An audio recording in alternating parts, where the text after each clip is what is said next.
Dhe e tham që do të flasim sot për Pashkët, një festë jashtëzakonisht e veçantë, ndoshta ndër më të veçanta të paktën mua më duket nga këndi im. Kemi kënaqësi që sot me ne në studio kemi Donjeta Berisha Matoshi, sociologe, një zonjë e cila është shumë e përkushtuar edhe në aspektin fetar dhe do të na flasë në detaje për këtë festë, për traditat, për atë sa ka ndryshuar e gjithçka tjetër. Donjetë, faleminderit shumë që je sot këtu me ne. Mirëmëngjesi, faleminderit juve për kujdesin edhe për kurreshtjen për festën e Pashkëve.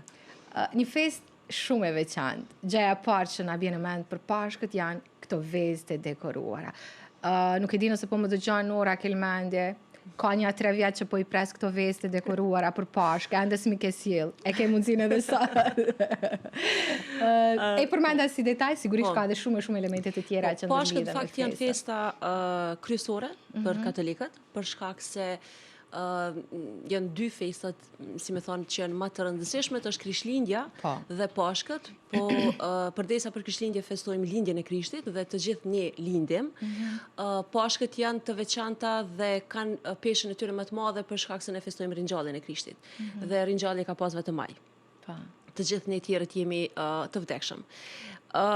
Pashkët në traditën tonë kanë karakteristikat e veta, mbasi kjo çështja e vezëve që ju e përmendet në shumë vende të botës nuk bëhet. Ndërsa ne vazhdojmë me rujt, po unë e kujtoj si fëmijë, po dhe sot vazhdoj me përcjell te fëmijët e mi. Të enjtën e madhe është bëhet ngjyrosja e vezëve. Vezët kanë simbolin pra është një ditë e caktuar, jo çdo kur mund ta bëjmë atë. Jo, nuk mund të bëhet çdo ditë. Të enjtën bëhet pas meshës së madhe, bëhet ngjyrosja e vezëve, të cilat veza ka, do të thonë, simbolin e vet që është lindja. Po, sigurisht. Dhe ngjyrosja e tyre është zbukurimi i atij momenti. Ngjyrosja bëhet në forma të ndryshme. Zakonisht është një moment ku së bashku me familjen reflektohet më gjatë se çka jemi tu festu. Dhe se sa vjen, dhe me thonë, kërkohet, si me thonë, bashkë me qatë reflektim, edhe një gëzim i jashtëzakonshëm se po ngjyrosim me ngjyra diçka e cila mandej po paralajmëron një festë. Pashkët fillojnë, dhe me thonë, festa e Pashkëve festohet pas 40 ditëve të kreshmeve. Këtë doja të bëja në pyetje, sepse kujtoj kemi pas zonjën Greta Kaçinari, ku kemi folur për Krishmen dhe Ramazanin që rastisi këtë vit të ishin bashkë, ishte diçka shumë e veçantë. Pra, është e veçanta e popullit. Nëse muj me bo një krahasim, një lloj bajrami, në kuptimin pasi të ketë përfunduar agjërimi që bëhet në fen katolike. Kreshmet po i ka 40 ditë, në cilat kërkohet që të bëhet një përgatitje, për shkak se si thash, festa e Pashkëve ka një peshë jashtëzakonshme dhe nuk është diçka që kuptohet aty për aty, nëse nuk bëhet një përgatitje paraprake. Duhet të ndjehet. Po, duhet të ndjehet, duhet të përgatitesh dhe të jesh i drejtë, si me thonë, të rish në atë gjendje ku të jam rrin me kuptu. Këtë vit, për shembull, zakonisht ne kemi një guid e cila na orienton se në çka për çdo vit se si ku të fokusohemi më shumë në përgatitjet tona. Një udhëzues. Po, një udhëzues këtë vit e cila vjen gjithmonë prej Papës. Këtë vit Papa Leoni na ka udhëzuar që do të thonë, të gjithë popullin katolik e ka udhëzuar që të jemi të koncentruar tek fjala e Zotit, tek agjerimi, që nënkupton një agjerim jo vetëm me ushqim, po çusha e ka thujt, po agjerim prej fjalëve jo të mira, agjerim prej mendimeve jo të mira, agjerim prej një komunikimi jo të drejtë, i cili mandej ndihmon që me u përgatit dhe bashkësia. Thelbi i krishtërimit është që ajo lajmi i gëzueshëm dohet me të tjerët. Nuk është diçka që jetohet edhe bëhet vetëm për veti ose jetohet vetëm në brenda 40 ditëve ose gjatë 2 ditëve të festës, po është diçka që duhet jetohet me të tjerët, dhe vetëm në atë formë ka kuptim. Në fakt, fjala e fundit që Krishti e thot para se në leximet që bëhen para se me përfundu në krye, që ai thot, duheni të tjerët ashtu si unë deshta juve. Ajo mënyra se si ai na ka dashur ka qenë që ka shkuar kryq për neve, përfundoi në kryq për neve. Dhe kjo është domethënë ajo që ka thret me dashnin një tjetrin në kontekstin e popullit tonë që mpesh definitivisht shumë, për shkak se na vazhdojmë me jetu me shekuj në një realitet ku jemi të dy ose domethënë religionet dhe më shumë se dy që jetojnë në këtë vend, dhe kjo flet shumë, mendoj e përcjell shumë edhe mesazhin të cilin pikërisht është ajo që na kërkon, domethënë, Zoti. Edhe që po ndërlidhem me ato që thatë kërkesat e Papës, është që me të vërtet kemi shumë nevojë këtë vetë në këtë kohë, kudo në botë, mendojmë mirë, të themi fjalë të mira, të japim energji të mirë njëri tjetrit. Në fakt ai the në këtë kohë krizash, kjo është ajo çfarë ju ka mbetur njerëzimit. Ai potencon shumë dhe këtë vetë është ndal shumë pikërisht në këtë fakt që na duhet të agjirojmë sidomos për veprimeve të gabume. Dhe në moment që krahas ushqimit në të cilën do të thonë në rastin ton është kur ti zgjedh disa ushqime të caktuara, për shembull, tradit ka qenë që gjatë kreshmeve të mos të hahen vetë, të mos konsumohen vetë dhe produktet e qumshtit. Po, për produktet e qumshtit e kanë ditë për po edhe vezët, edhe mishi. Dhe mandej vezët janë, si më thon, festohet pas 40 ditëve, ti rifillon me i konsumu një produkt shumë i rëndësishëm. Po, shumë i rëndësishëm. Dhe e gjitha kjo e ka simbolikën e vetë, do me thonë, dhe lidhet njëna me tjetrën. Po e përsëris, do me thonë, theksi është pikrisht tek ajo pjesa e të agjërumit nga veprimet dhe nga, do me thonë, aksionet të cilat na mandej e bojmë, në këtë rast i dëmtojmë ata që kemi afër nesh, po edhe vetë vetën, si pasoj për shkak se në prishjen e raporteve gjithmonë mandej dhimbja është e dypalshme. Patjetër. Dënjeta, me që përmendëm vezët, është ky elementi që e thamë edhe më parë ngjyrosja krejt këto. Çfarë produkte është përdorni? Si bëhen? Ka shumë art brenda tyre. Ka forma ndryshme. Atëherë, edhe ngjyrosja veve ka evolu, përpara do me thonë është bë në mënyrë shumë tradicionale dhe me produkte që janë gjindë brenda shtëpisë. Unë këtë vetë në fakt e kam bërë të njëjtën gjë, kam preferuar që mos më i blej këto ngjyrat e gatshme, për shkak se sot kemi ngjyrat e gatshme, të cilat janë pikrisht për atë. Po që mund të kenë kimikate e gjithçka tjetër që si janë. Po format unë jam rrit në familjen e tezës teme, e cila në një fshat ku ajo i ka pas 7 fëmijë, kam qenë fëmija i 8 që ka jetu bashkë me ta, për dikun 5-6 vitet e para tjetës teme. Është afër Klinës, dhe në Novosel quhet. Dhe më kujtohet që teza gjithmonë një 2-3 muaj para se me qenë pashkët i ka rujt fletë të qepve. Edhe fletë të qepve të këto të kuqet, edhe ato tjera që janë më të kafta. Ato i ka rujt gjithmonë, edhe mandej me to në futën ujë edhe lijem për një kohë, ato filloj me nshuat langën e vetë, në ngjyrën e vetë, dhe mandej vezët zihen në te. Një formë tjetër që është mandej për mi nxirr ato dekorimet është kur fletë të ndryshme të gjetheve që i kemi në shtëpi, të magdanozit ose të luleve të ndryshme, i vendosen fletët, këto vezët mbështjellen dhe mandej ato marrin ngjyrë në pjesën tjetër, po mbetet dekorimi. Sot po mendoj thash teknologjia ka pafund, po që prapë unë do të zgjedhja pikërisht këtë metodë ose me lakën të kuqe, edhe ajo në shën, të gjitha produktet që kanë pigmente të forta. Do të thonë të gjitha këto mundesh me i përdor, me përfitu mandej nuanca të ndryshme të ngjyrave. Kjo konsideroj që ky element që ndërlidhet me dekorimin e vezave është edhe pjesë e traditës sonë, pjesë e traditës së shqiptarëve në mënyrën se si festohet kjo fest. Nëse do të bënim një krahasim ndonjëta me mënyrën si festohet, si pritet dhe gjithçka tjetër, si vazhdon më pas pashkëve në vendet e tjera të botës dhe tek shqiptarët, do të mund të gjenim dallime? Po, do me thonë, për shembull, në një tjetër karakteristike e pashkëve në Kosovë është buka, e cila është e pabrume në kuptimin që bëhet jo me majë të bukës, por ajo maj përfitohet në format të tjera. Në këtë rast për shembull tezja e ka bërë gjithmonë është përfitu prej fasulës. Unë kam kunatën nga ato pjesë të Klinës. Ajo ka përfitu, po ajo ka Lindita do ta bëj një ditë këtë. Dhe është një bukë e cila ka një aromë karakteristike dhe është një proces shumë i gjatë si të përgatitet. Për të realizuar ky fermentimi i veçantë i cili nuk është me tharmin e zakonshëm, po bëhet nëpërmjet fasulës, ka edhe forma të ndryshme tjera që po unë e di këtë formë. Dhe ajo bukë mandej të shtunën në mramje qohet në meshë dhe bekohet, dhe të nesërme në mëngjes të dielën krejt familja ushqehen me atë bukë. Dhe me vezët të cilat i kanë beku në, do me thonë, një natë përpara. Çka është e veçanta që për shembull, po them në Itali, ata e kanë një bukë tjetër, e cila nuk bëhet në këtë formë, po edhe ata e kanë një quhet Colombo, se është bukë e pullumbit, dhe e cila e ka dhe formën pak ashtu të pullumbit, për shkak se plumbin në fen katolike nënkupton shpirtin shejt, dhe ajo e ka atë simbolin e vet. Mirë po, do me thonë për shembull në Itali nuk dërgohet më buka me u beku, siç është për shembull në tek ne kemi rujt, po dhe E mira është që mandej kjo bukë bashkë me vezët edhe me ushqime tjera na të natë bekohen gjanat esenciale.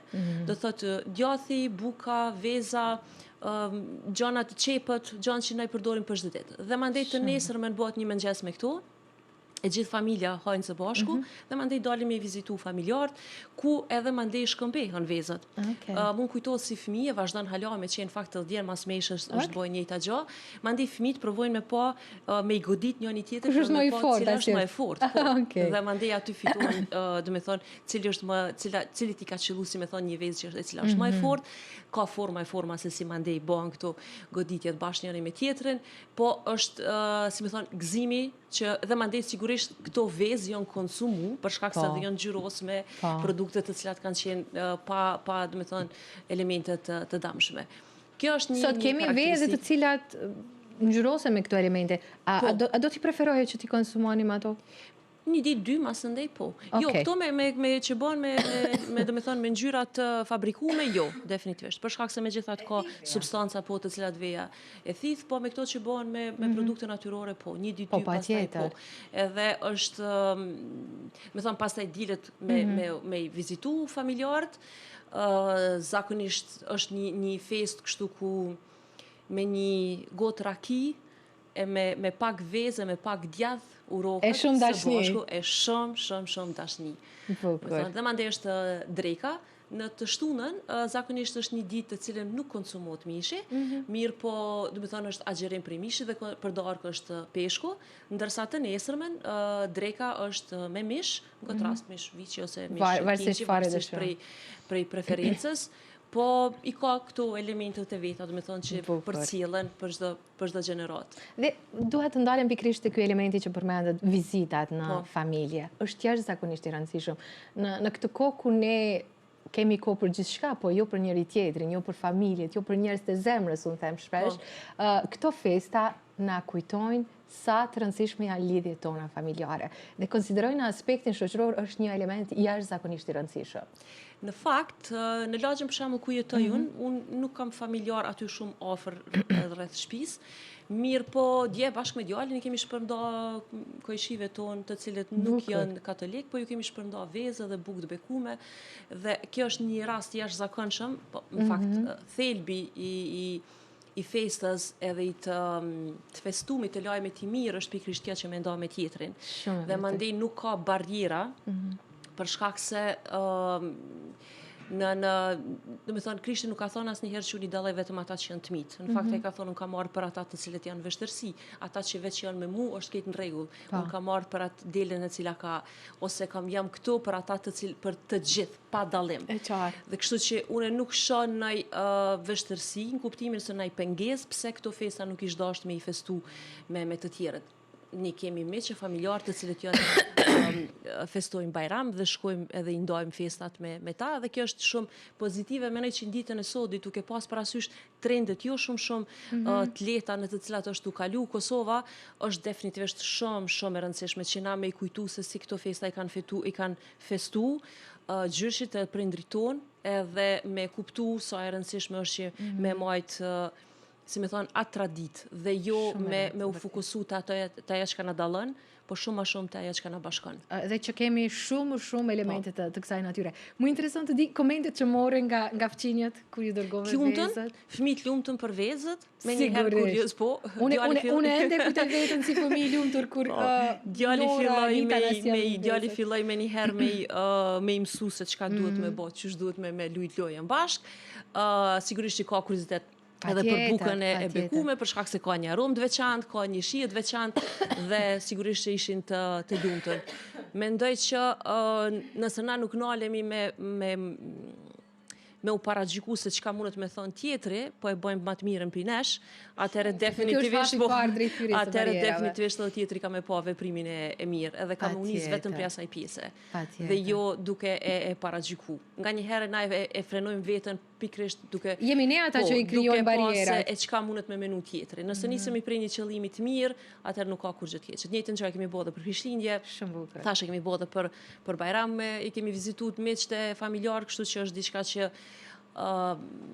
mendoj që është ajo që është mbrana njerëzores. Është diçka shumë e bukur, një element shumë i veçantë që të tjerët nuk e kanë, që ne sigurisht jemi krijuar dhe vazhdojmë të krijojmë. Njeri është ndërtuar mbrana një bashkësie, është krijuar mbrana një bashkësie, është i menduar, është i krijuar mbrana një bashkësie. E di çfarë dëgjova një fjalë prej një zonjë shumë të vjetër, tha na jemi të një barku. Edhe që është e vërteta në fillim nuk e kuptova. Dhe tu e mendue, tu e diskutu me të, më pas arrita të kuptoj qëllimin. Ne në fakt jemi një familje madhe, një shtëpi madhe, e dëgzuar në vende të ndryshme, por që jemi të një gjaku. E vërtet. Dhe kjo mbi të gjitha është më e rëndësishmja. Po, nëse flasim për ndryshimet që ka pësuar kjo fest, sikur gjitha festat tjera, cilat janë ato elementet që do të dalloje donjeta? Po, nashta është pak frika prej komercializimit. Po më kujtohet zotri Det për Krishtlindje ku thotë, ne nuk kemi nevojë për fishek zjarre, për show, ne kemi nevojë më shumë për dashni dhe kohë për njëri tjetri. Për shkak se fishek zjarre të zgjasin 2 minuta dhe hieshia e tyne, emocionet që na shkakton, është 2-3 minuta, ndërsa ndryshimet që na i bëjmë dhe rritjen shpirtënore është një efekt shumë më i gjatë. Dhe sot ditë bota është e koncentruar shumë te emocioni, dhe në fakt emocioni zhduket për pak kohë, po shumë shpejt. Përvojë është ajo e cila të ndryshon. Nëse ti bën një ecje dhe ajo ecje mandej ka si rezultat ndryshimin tënd të brendshëm, ajo mandej është përvojë, për shkak se ti ke kaluar në diçka të cilat ka modifikuar, të ka korrigjuar. Ajo gdhendet në ty ajo gdhendet në ty. Kështu që sigurisht edhe tek pashkët është kjo dhe me thonë rreziku i komercializimit edhe më shumë të një show se sa me u fut në brendshmërinë e sajna, edhe tek kreshmet, ajo që na e xhirojmë, gjithmonë kërkohet që çka do që ti ke vendos me bë me diçka për ty. Nuk është diçka e cila i biem daullës kështu me i treguar të tregojmë të tjerëve. Po. E njëkohësisht është edhe festa e pashëve është atëherë, me thonë, një ndër thirrjet kryesore të Krishtit është me qenë të përulën. Dhe sa më të përulën jemi, aq më shumë rrim me kuptu, do të thonë, peshën. Sa kemi edhe më të ngritur atë. Edhe vlerën e tij edhe vlerën që kemi ne të krijuar prej tij. Kështu që kjo është, si më thonë, një mandej pompoziteti dhe kështu kjo ato që thatë fishek zjarre që shumë bukur pas ka thënë Bacadet janë pikërisht që është rreziku. Edhe mbase dikon një farë forme sikur zbehja e kësaj traditës të çiftet e reja, po më të familjet e reja është pak një farë tendencë sikur hajtë se bën me thjeshtu pak, bën edhe çashtu. Gjatë për cilën unë definitivisht mendoj që është e kundërta, për shkak se fëmijët tonë kanë nevojë me pas rroj, fëmijët tonë kanë me pas nevojë me ditë se kush janë, me pas një identitet dhe ky identitet dërtohet edhe në këtë formë. Patjetër. Dhe jo duke i relativizuar gjithçka që ndodh, në fund edhe të vërtetën. Apo i relativizojmë në masë të madhe këto. Po ekziston që ajo, do të thonë, ku një farë forme nëse ulemi me ngjyros vetë, por nuk e dim pse jemi të ngjyros. E vërtet. Dhe mandej gjithë koncentrimi është sa të bukura po bëhen ato, po jo pse po i bëjmë. Ekziston gjithmonë ky rrezik, ose të përgatisim sa më shumë ushqime, e të bëjmë, si më thonë, një fest në kuptimin kështu të madhe për nga sy të shpenzimet jashtëzakonshme. Për të bërë këto fotot e bukura për Instagram e rrjetet sociale. Po në anën tjetër, mandej baza, thelbi tyne nuk transmetohet edhe nuk jetohet pikërisht edhe prej aty në njerëzve. Që është rreziku që mandej me kohë sigurisht se fëmijët tonë nuk mashtrohen, po mendej unë mendoj që secili prej neve e sheh një farë fallësitetin veprimet tona. Fëmijët e vrenë më së miri. Dhe ata e vrenë më së miri. Dhe nëse fëmia ime shet që për mua nuk po ka ndaj farë peshe, po e bëj vetëm se duhet me e bë, ai ka me zgjedh të thonë për nëse po mirë, unë po s'po du me bë. S'po e bëj fare. S'po e bëj fare. E kjo mandej e hub thelbin. Po kjo mendoj që është një problem i cili ndodh jo vetëm tek ne, po kudo dhe në të gjitha festat, edhe për Bajram, edhe për vetë vitin e ri, ose edhe për të gjitha festat të cilat për një periudhë kohore kam dhënë mësim në një shkollë dhe pa të rastis me qenë festa e pavarësisë, gjeneratat e reja kanë për të lashë me kuptu se çka ka ndodhur para luftës, edhe që nuk është një periudhë shumë e gjatë, dhe një farë forme ajo festa e pavarësisë jetohet me një farë ndjenje kështu shumë larg asaj që ish dashur me u. Ose edhe po lidhem tek pashkët, për shembull për festën e Bajramit.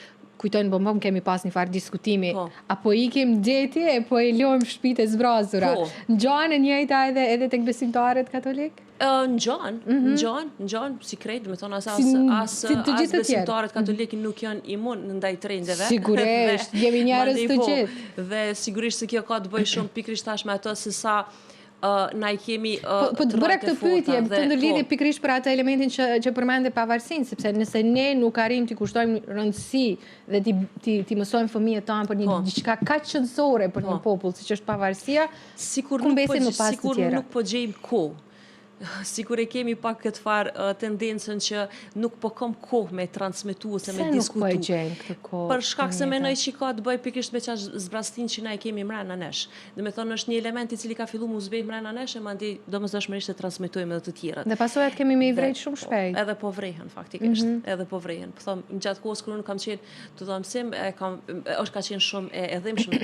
Kjo ka të bëjë mandej edhe me traditën dhe me identitetin, për shkak se nëse nuk e di, para 2 dite desa po inxhiras një vetë me fëmijët dhe po e diskutoja me ta se si, do me thonë kur unë kam qenë fëmijë, si qysh e kemi boqë atë proces dhe mandej qysh unë kam jetu në një pallatë dhe mandej do me thonë mas kur kam fillu shkollën dhe kam fillu me jetu me prindët e mi, në dhe ka qenë, do me thonë, krejt objekti, krejt ndërtesa janë edhe pse na kemi qenë vetëm 2 familje katolike, kemi shpërndo ato ve, loja ka qenë e përbashkët, gjithë kanë qenë, si me thonë, pjesë.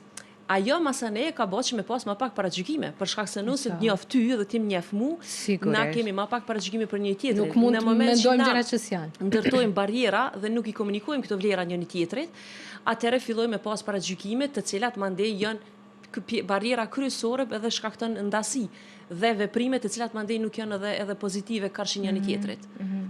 Tani nuk mund se kjo kureshtja thojnë e kam bytë edhe matë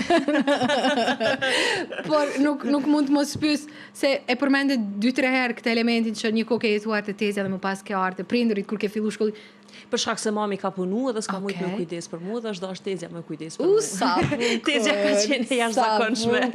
Tezja ka qenë jashtëzakonshme, e ka vendosur që mas edhe pse I ka pas 7 fëmijë vetë dhe ka për ata më bëri shumë kureshtare. Që mami mos më ndërprej punën, atëherë ka vendosur që me marr mua. Si me jetu me jetu me ta, edhe për mua në fakt ka qenë një hir prej Zotit me jetu me te edhe me krejt familjen e saj për shkak se kam mësu gjana, kam jetu rrethana të cilat kur s'kisha mujt me mësu e me jetu, sikur të kisha jetu, do me thonë, vetëm do me thonë me prindrit edhe me, do me thonë, vllau ka qenë tek dajt, unë kam qenë tek tezja, mami na ka vizitu çdo fundjavë, po, dhe mandej kur kemi fillu shkollën, në fakt edhe për mua ka qenë pak kështu e bezdishme se me fillu me jetu veç me një vlla e me 2 prind, për dallim për aty ku janë konë 7 vjetë, ka qenë jo shumë e mirë, jo shumë interesante, me thonë. Mirë, po mandej gjithçka. Dhe krejt kjo na flet për këtë lidhjen e shenjtë të familjes tek shqiptarët me tekst të veçantë, do të thojë atë një element që ne ndihmojmë njëri tjetrin në kohët kur kemi nevojë dhe krijojnë këto lidhje të cilat zgjasin gjithë jetën. Unë besoj që edhe fëmijët e tu vazhdojnë me pas këtë lidhje. Për shkak se tjetri është I shajtë dhe I dashur me pas I tillë. Tjetri është I shajtë dhe është një dhuratë që të është bo. Do me thonë, në ditën e sotit krijohet pak një farë konfuzioni, sikur pritet, sikur Zoti është nalt, edhe na jemi poshtë, edhe mandej ky farë komunikimi është kështu kohë mas kohë, kur kemi nevojë, na shkojmë, kërkojmë diçka, ai varësisht për rrethonave na person nëse jo. Edhe në fakt është e kundërta, Zoti është çdo ditë me neve nëpërmjet njerëzve që na ka dhënë për ofër. Shumë e vërtetë. Dhe nëse na nuk e jetojmë jetën tonë duke pa praninë e tina në rrethonat e përditshme, në njerëzit që I kemi përreth, atëherë faktikisht na nuk kemi raport me te. Sa ai nuk është një shkop magjik që duhet me na I plotësu dëshirat neve, po është një prani e përhershme në jetën tonë nëpërmjet njerëzve të cilët I kemi afër. Edhe familjarët tonë, edhe miqt, edhe kolegët e punës, edhe të gjithë ata që thjesht janë pjesë e rrethonave tona të përditshmërisë. E ke thënë shumë bukur, e ke thënë shumë bukur. Tani, Donjeta, të më falin shikuesit për këtë zërin tim edhe këtë kollin tim, nuk po kalon se s'po kalon, I vje vakt edhe kësaj pune. Po vjen pranë vjera. Po, më në fund. Festat në tërsi, sikur kanë humbur atë gëzimin që kanë pas dikur. Dikush më tha që ndoshta ndërlidhet me statusin social të cilin kemi sot, në kuptimin që ca ushqime të cilat në të kaluarën I kishim vetëm për festa, ne I kemi në përditshmëri, ose këtë privilegjin që të udhtonin dhe të takonin familjarët e largët i kishin vetëm festa, sepse ishte pamundur ti takonim në përditshmëri. Do të thonë, mënyra e jetesës, ritmi dhe gjithçka tjetër ka ndikuar edhe tek këto festa. Mendoj që kjo ka të bëjë me çaj që tha më herët që varet se si jeton festa. Nëse festa është vetëm ushqimet edhe këto vizitat edhe këto festa e jashtme, atëherë po, për shkak se domethënë nëse në një kohë ku për me gatu një ambëlsirë, faktikisht është bo vetëm për festa, as për ditëlindje nuk është nuk ka pas ambëlsira dhe torte, sot na kemi për çdo ditë qasjen to, ose edhe në peshkun, edhe në mishin, edhe në vizitat e tash kur ma shumë s'kemi pas mundësi se me i vizitu, familjarët nuk i vizitu dhe nuk ka, si me thonë, komunikim. Kjo është pikrisht që se si na e konceptojmë festën.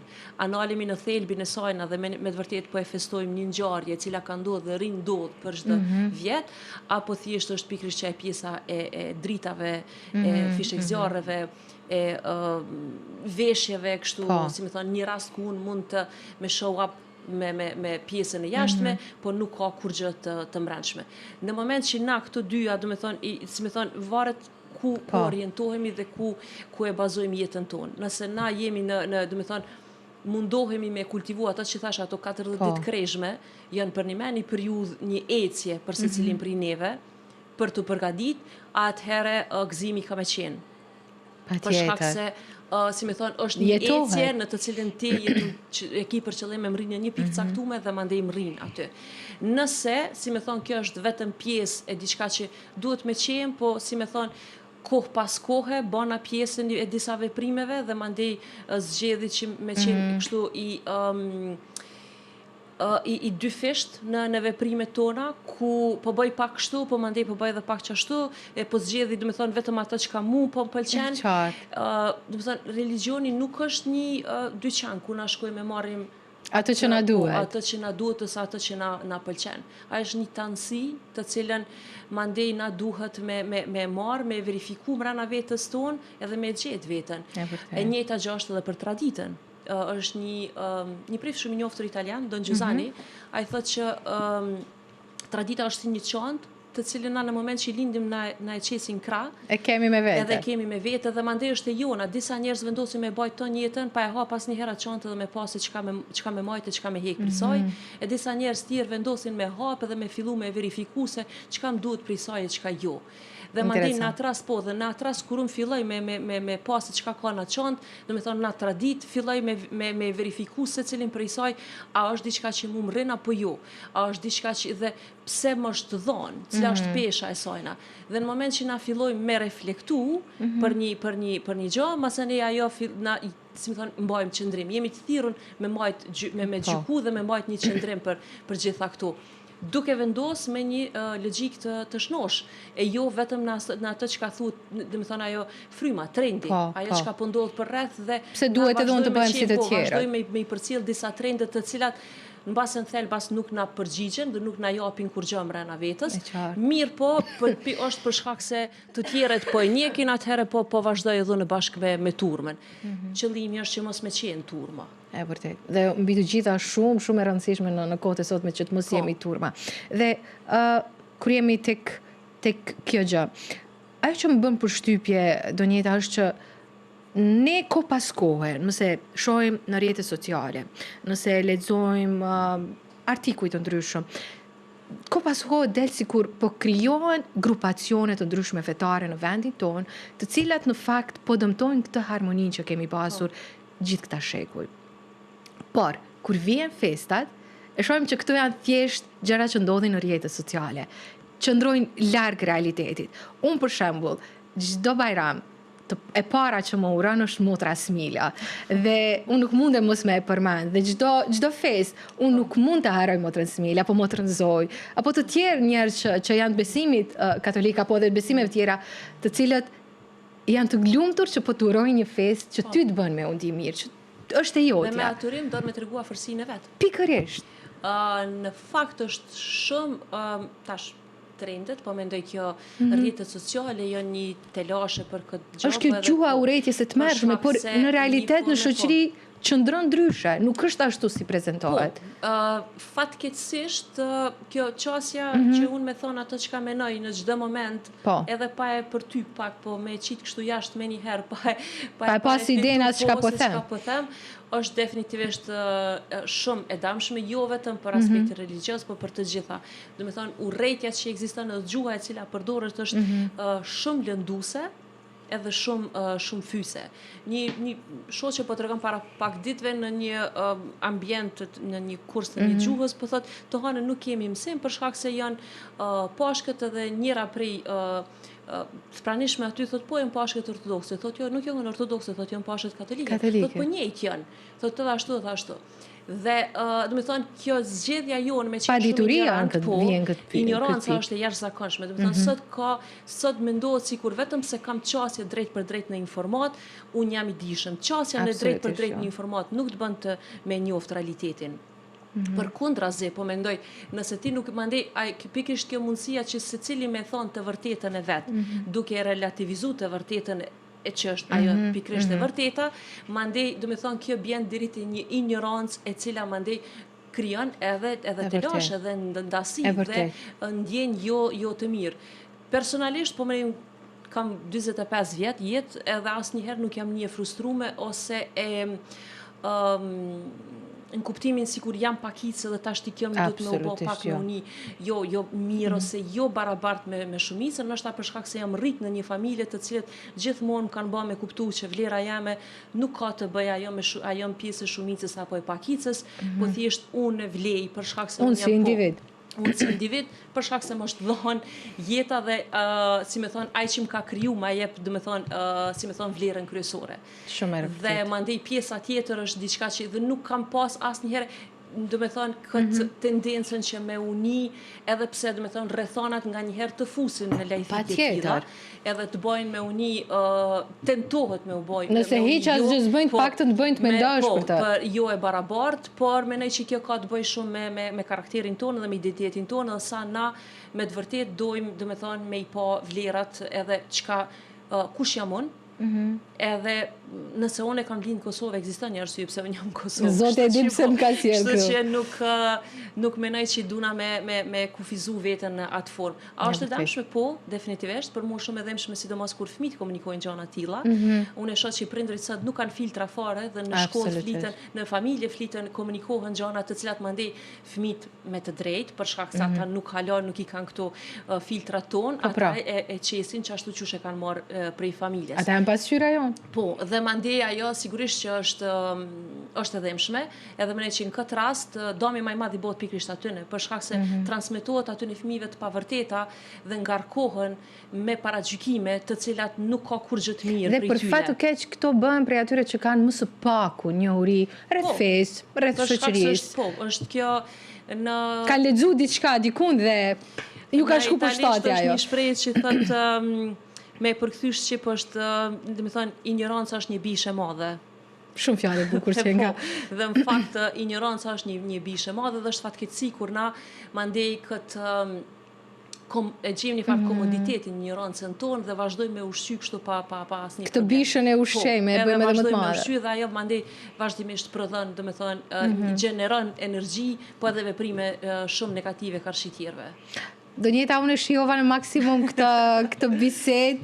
E di që kemi edhe shumë gjëra të tjera për të folë, por sigurisht veç pas ka 1 minuta që i kemi planifiku, po të falenderoj sinqerisht që në këtë ditë feste, që ke mundur ta kalosh me fëmijët dhe të tjerët, ke zgjedhur që t'jesh me ne dhe shikuesit tanë, edhe një herë shumë urime Pashkët, u pafshim për të mira e që të flasim edhe për gjëra edhe më të bukura. Në traditën tonë, urimet e Pashkët janë me shnet Pashkët. Po.